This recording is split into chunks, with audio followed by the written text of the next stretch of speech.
with the grace of Allah Almighty, we have the amendment in the charter on 29th of October last year, and we have been now upgraded to a university status.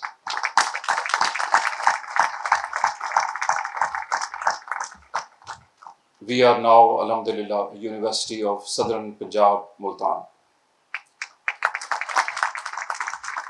Yesterday, HEC, which is a prime body for guarding and safeguarding, I would say, and looking after the affairs of the institutions, Higher Education Commission, Government of Pakistan, yesterday they have sent us a no objection certificate, which is a mandatory requirement for us.